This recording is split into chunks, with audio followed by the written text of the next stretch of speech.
Good morning students. आज हम new application करेंगे एम्पियर सर्किट लॉ की सेकेंड एप्लीकेशन। इसका नाम है magnetic field due to current through a very long circular cylinder. कि जब एक सिलेंडर में करंट फ्लो हो रहा है, सपोज इस डायरेक्शन में इसमें क्या कर रहा है, करंट फ्लो हो रहा है, यहाँ से होता हुआ इस साइड से वापस आ रहा है।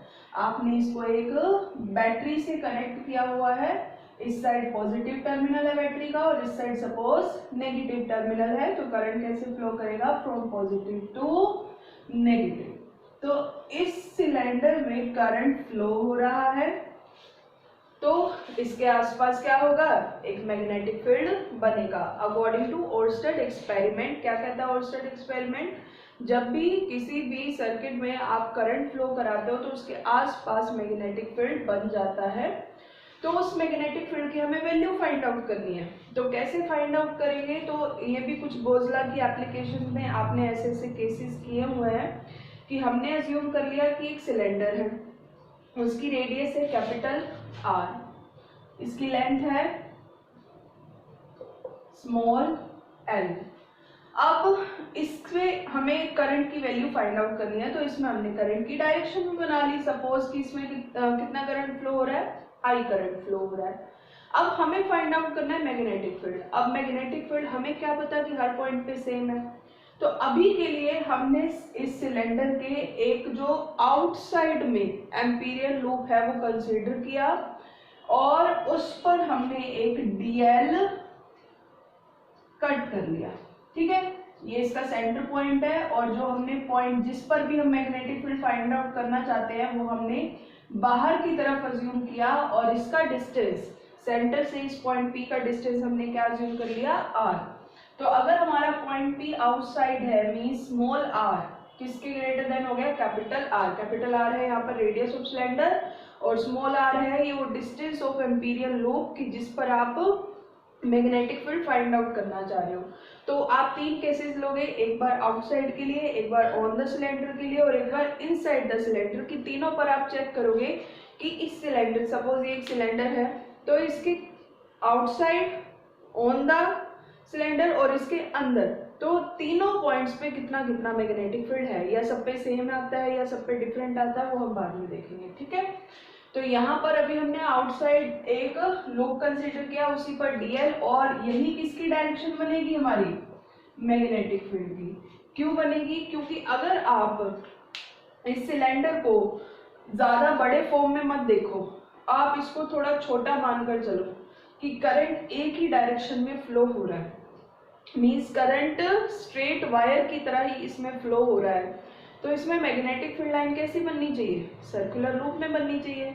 और अगर आप इसे थोड़ा बड़ा मानते भी हो तो भी इसमें भी मैग्नेटिक फील्ड लाइन सर्कुलर बनेगी और इसमें भी मैग्नेटिक फील्ड लाइन कैसी बनेगी, सर्कुलर बनेगी। स्ट्रेट वायर में मैग्नेटिक फील्ड लाइन सर्कुलर बनेगी, तो इसीलिए आपने एम्पीरियल लूप भी कैसा कंसीडर कर लिया, सर्कुलर। तो इसके लिए देखो तो आप मैग्नेटिक फील्ड की ये डायरेक्शन बनेगी क्योंकि करंट अपवर्ड जा रहा है, तो ये हो गई मैग्नेटिक फील्ड की डायरेक्शन क्लॉकवाइज। और डीएल इस पे आपने कंसीडर कर लिया कुछ इस तरीके से कि बी और डीएल एक दूसरे के क्या हो जाए, पैरेलल। पैरेलल मींस थीटा किसके इक्वल हो जाएगा, 0 डिग्री। ठीक है, तो जैसा हमने स्ट्रेट कंडक्टर के लिए किया था ऑलमोस्ट सेम है, बस डायग्राम में थोड़ा सा चेंज। अब हम यहाँ पे सिर्फ एक स्ट्रेट वायर नहीं ले रहे हैं, एक सिलेंडर बना दिया। ठीक है, तो क्या आ जाएगा एम्पियर सर्किट लॉ में, B dot D L integration is equal to mu naught I. आपको पता है ये पूरा डॉट प्रोडक्ट हटाएंगे तो क्या आने वाला है, बी डी एल, और फिर सिर्फ किसका इंटीग्रेशन होगा, डीएल का, किसके इक्वल होगा, म्यू नॉट आई। और डीएल का इंटीग्रेशन होगा, कहां पर है डीएल, सर्कुलर लूप पे ही है, तो 2 पाई आर और 2 पाई आर मल्टीप्लाई है, तो इधर आगे क्या हो जाएगा, डिवाइड। तो यहां से हमने देखा कि बाहर की तरफ मैग्नेटिक फील्ड कैसा है, inversely proportional to distance. Means अगर आप डिस्टेंस इंक्रीज करोगे तो मैग्नेटिक फील्ड क्या होगा, डिक्रीज होता जाएगा। ठीक है, अब नेक्स्ट केस में हम क्या अज्यूम कर लेते हैं कि हमें इसी के ऊपर एक पॉइंट है, यहाँ ले लो या यहाँ ले लो, कहीं भी ले लो, उस पॉइंट पी पर हमें फाइंड आउट करना है कितना मैग्नेटिक फील्ड है। तो इसको रेडियस मान के हमने एक लूप बना दिया एम्पीरियल लूप और इसमें कितना करंट फ्लो हो रहा है और कितना वापस आ रहा है, तो उसके अकॉर्डिंग हमें एम्पियर सर्किटल लॉ सॉल्व करना है। लेकिन हम ज्यादा मेहनत नहीं करेंगे, हम स्मॉल आर की जगह क्या पुट कर देंगे, कैपिटल आर। क्यों? क्योंकि अब जो हम डीएल लेंगे वो इस एम्पीरियल लूप पे लेंगे जिसकी रेडियस इतनी है, और अब स्मॉल आर और कैपिटल आर दोनों एक दूसरे के क्या हो चुके हैं, इक्वल। यही डायरेक्शन डीएल की और यही डायरेक्शन किसकी होगी, मैग्नेटिक फील्ड की भी होगी। तो आपको सिंपल बस स्मॉल आर की जगह क्या पुट कर देना है, कैपिटल आर। लास्ट केस में आपको थोड़ा सा ध्यान रखना है, थोड़ा अपना दिमाग और जो भी अभी तक बेसिक कंसेप्ट हमने पढ़े हैं उन सबका यूज करना है। आपने समझा था जो मैंने ट्रिक्स बताई थी कि आपको करंट की वैल्यू किससे फाइंड आउट करनी है, जो आपको दिया हुआ है। क्या दिया हुआ है, मैग्नेटिक फील्ड फाइंड आउट करना है for a long circular cylinder. लेकिन अभी तक किसी में भी हमने करंट की वैल्यू फाइंड आउट नहीं की, क्योंकि करंट जितना हम सप्लाई कर रहे थे उतना ही पास हो रहा था, तो हमें करंट की वैल्यू यहाँ पुट करने की जरूरत नहीं पड़ी। लेकिन इस केस में जब आपने एम्पीरियल लूप को इसके अंदर ले लिया, तो अब यहाँ से करंट जा रहा है और यहाँ से करंट बाहर आ रहा है, तो इसके अंदर करंट एग्जैक्टली वो उतना अमाउंट सप्लाई नहीं हो रहा जितना कि हम पीछे से दे रहे हैं। इन दोनों केसेस में क्या हो रहा था, जितना हम दे रहे थे उतना को उतना सप्लाई हो रहा था। इसमें करंट की वैल्यू क्या हो रही है, चेंज हो रही है। तो अब हमें करंट की वैल्यू फाइंड आउट करनी पड़ेगी। तो कैसे फाइंड आउट करेंगे, वही अपना डेंसिटी वाला कंसेप्ट यूज करेंगे। आपने पढ़ा था कि जब हमारे पास चार्ज बहुत ज्यादा हो, फिर हमें थोड़े अमाउंट में चार्ज लेना हो, तो हम क्या मान लेते हैं कि डेंसिटी तो सेम है, चाहे आप बड़े अमाउंट पे चार्ज लो चाहे आप छोटे अमाउंट पे चार्ज लो, तो हम एक रिलेशन बना लेते थे उसकी डेंसिटी के साथ। तो ऐसा ही कुछ यहाँ पर अब हमें रिलेशन अज्यूम करनी पड़ेगी। हम पहले तो ये अजम्पशन कर लेते हैं कि इसमें कितना करंट फ्लो हो रहा है जिसकी वजह से मैग्नेटिक फील्ड आएगा इसमें, वो है आई डैश। कितना न्यू करंट आ रहा है इसमें, आई डैश। और अब हमने पॉइंट पी अंदर की तरफ ले लिया है, मींस स्मॉल आर जो है वो कैपिटल आर से क्या हो चुका है, छोटा हो चुका है, ये कैपिटल आर है, ठीक है। और इसी पर फिर अब हमें डीएल लेना है, बार बार वही चीज आएगी, और यही फिर हमारी किसकी डायरेक्शन हो जाएगी, मैग्नेटिक फील्ड की, ठीक है। अब इसकी जो करंट डेंसिटी है, आप ध्यान से समझना, मैंने इसकी वैल्यू फाइंड आउट करनी है इस न्यू करंट की। तो कैसे फाइंड आउट करेंगे, मैंने पहले ही बता दिया डेंसिटी के कंसेप्ट से। तो इसकी जो करंट डेंसिटी है, मैं करंट नहीं कह रही, मैं करंट डेंसिटी कह रही हूँ।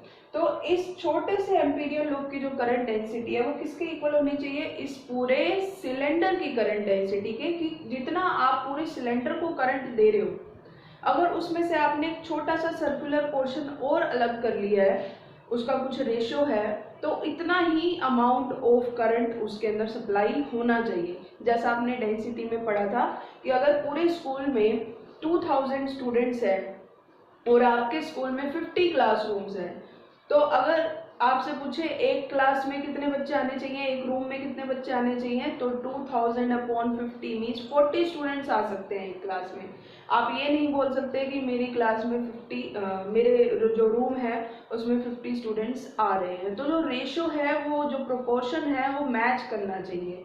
तो यहाँ पर हम करंट के बारे में तो नहीं कहेंगे, हम कहेंगे जितनी डेंसिटी इस पूरे की है, यानी इस पूरे सिलेंडर की है, उतनी ही किसकी होनी चाहिए, इस एम्पीरियल लूप की। और यहाँ पर हम चार्ज डेंसिटी की बात नहीं कर रहे हैं, हम यहाँ करंट डेंसिटी की बात करेंगे। तो करंट डेंसिटी का फॉर्मूला क्या होता है, आपने इससे प्रीवियस करंट इलेक्ट्रिसिटी चैप्टर में पढ़ा हुआ है, J = I/A। तो करंट डेंसिटी का फॉर्मूला नए के लिए, करंट डेंसिटी का फॉर्मूला क्या होगा, new current upon new area. क्योंकि ये सर्कुलर पोर्शन हमने कंसीडर किया है, तो सर्कल का एरिया क्या होता है बच्चों, πr²। किसके इक्वल होना चाहिए, पुरानी करंट डेंसिटी मींस जो पूरे सिलेंडर की है, वो किसके इक्वल है, I/πr², पुराने वाले का एरिया यानी सिलेंडर का एरिया, तो सिलेंडर के सर्कुलर पोर्शन का एरिया, ठीक है। तो I' upon πr² is equal to I/π R²।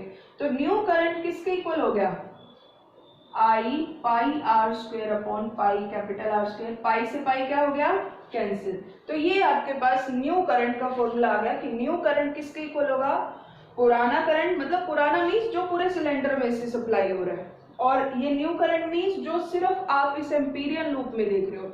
याद करो आपकी नॉन कंडक्टिंग स्फीयर वाली जो एप्लीकेशन थी उसमें भी आप कुछ ऐसा ही करते थे ना, कि अगर आपने ये छोटा सा गॉसियन सरफेस कंसीडर कर लिया तो आप चार्ज भी किसके लिए देखोगे, सिर्फ इसके अंदर जो चार्ज आ रहा है, इन सब बाहर वाले चार्ज को हम काउंट नहीं करेंगे। तो ऐसा ही कुछ हो रहा है कि इसके अंदर कितना करंट फ्लो हो रहा है वो इक्वल होगा I into small are square upon capital R square. तो ये वाली वैल्यू हमें यहाँ पुट करनी है आई डैश की, क्योंकि करंट अब वही सेम टू सेम सप्लाई नहीं हो रहा। और इसके साथ एक और क्या कह रहे हैं हम, इसको रिलेटिव परमिएबिलिटी मल्टीप्लाई हो जाएगी। अगर आप इसे ऐसे नहीं लिखना चाहते तो आप इसे सिंपल म्यू भी राइट कर सकते हैं। आपने पढ़ा हुआ है जब आपके पास आप दोनों की रिलेशन में अगर आप देखो तो कि इसमें कितना करंट जा रहा है और एम्पीरियल लूप में कितना है, इन दोनों की रिलेशन से आप एक मैग्नेटिक फील्ड फाइंड आउट कर रहे हो, तो प्रॉपर आपके पास जो वैल्यू आ रही है वो फ्री स्पेस के लिए नहीं आ रही है। आप जो है एम्पीरियल लूप आपका एक कंडक्टिंग मटेरियल के अंदर है, तो यहाँ पर जो परमिएबिलिटी है वो चेंज हो जाएगी, म्यू आ जाएगा। नहीं तो आप इसे रिलेटिव परमिएबिलिटी का फॉर्मूला क्या होता है, म्यू अपॉन म्यू नॉट, या फिर आप इसे mu naught into mu r भी राइट कर सकते हो, म्यू की जगह mu naught into mu r, दोनों ही सही है, आप किसी भी फॉर्म में इसे राइट कर सकते हो।